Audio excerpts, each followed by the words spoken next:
당신의 도덕성은 상황보다 강한가? 인간은 누구나 자신만의 도덕적 마지노선을 가지고 있다고 믿습니다. 나는 아무리 힘들어도 남을 해치지 않아.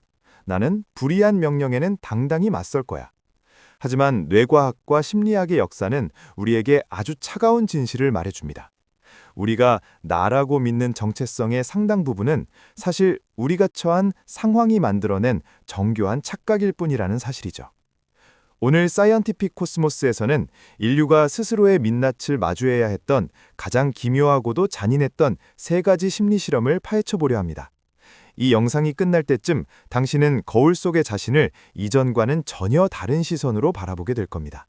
13분 후 당신의 상식은 특이점을 맞이할 준비가 되셨나요? 제1장 악의 평범성, 밀그램의 전기 충격 실험. 1961년 예일대학교의 지하실험실. 이곳에서 인류 역사상 가장 논쟁적인 실험이 시작됩니다. 사회심리학자 스탠리 밀그램은 평범한 시민들을 모집했습니다. 우체부, 사무원, 노동자들. 그들에게 주어진 역할은 교사였습니다. 규칙은 간단합니다. 칸막이 너머에 있는 학생이 문제를 틀릴 때마다 당신은 앞에 놓인 레버를 당겨 전기 충격을 가해야 합니다. 15볼트에서 시작해 마지막 레버에는 450볼트, 위험, 치명적 충격이라는 문구가 적혀 있습니다. 지적 포인트, 뇌의 복종 회로. 실험이 진행될수록 학생의 비명소리는 커집니다. 제발 멈춰주세요. 심장이 이상해요. 라고 울부짖죠. 당신이라면 어떻게 하겠습니까? 놀랍게도 참가자의 65%가 마지막 450볼트까지 스위치를 올렸습니다. 그들은 사이코패스였을까요? 아닙니다. 그들은 스위치를 누르며 식은땀을 흘리고 입술을 깨물며 고통스러워했습니다. 하지만 옆에 서 있는 흰 가운을 입은 권위자가 실험의 모든 책임은 제가 집니다. 계속하세요. 라고 말하는 순간 그들의 뇌는 복종 모드로 전환되었습니다. 이것은 뇌과학적으로 대리 상태라고 불리는 현상입니다. 개인이 자신의 행동을 스스로 결정하는 자율 상태에서 벗어나 자신을 권위자의 도구로 인식하는 순간 전두엽의 도덕적 검열 시스템이 마비되는 것이죠. 우리는 악해서 복종하는 것이 아니라 복종하기 위해 도덕을 잠시 꺼두는 구조를 가진 존재입니다. 제2장 역할이라는 이름의 감옥, 스탠퍼드 대학교 실험. 밀그램이 권위를 실험했다면 필립 짐바르도는 환경을 실험했습니다. 1971년 스탠퍼드 대학교 심리학과 지하는 가짜 감옥으로 개조되었습니다. 지극히 평범하고 건강한 대학생 24명을 뽑아 동전 던지기로 간수와 죄수 역할을 나눴죠. 원래 2주 동안 진행될 예정이었던 이 실험은 단 6일 만에 중단되었습니다. 왜일까요?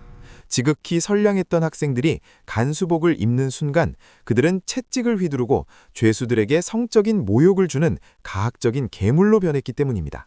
반대로 죄수가 된 학생들은 극심한 공포와 무기력증에 빠져 탈출조차 포기했습니다.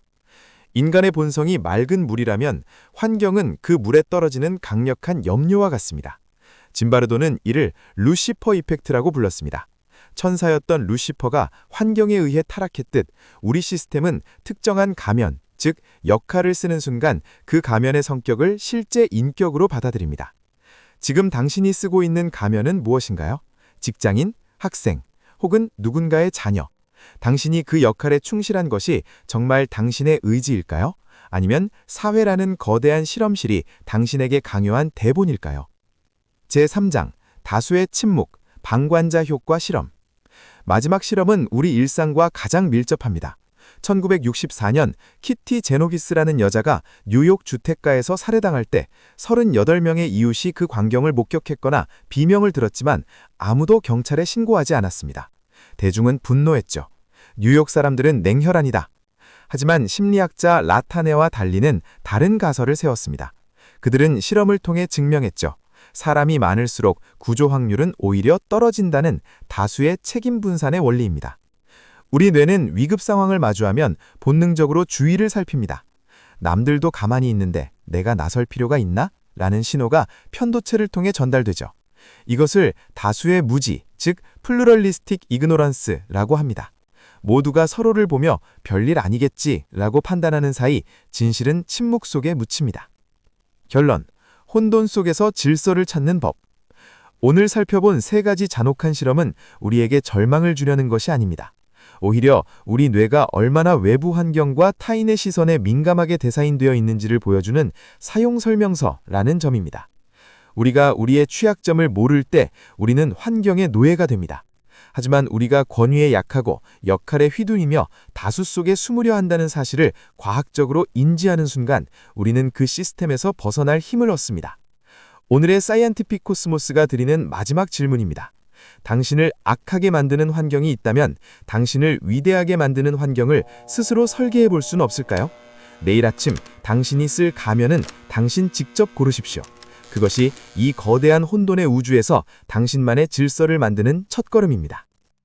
미지의 혼돈에서 과학의 질서를 찾다. 지금까지 사이언티픽 코스모스였습니다.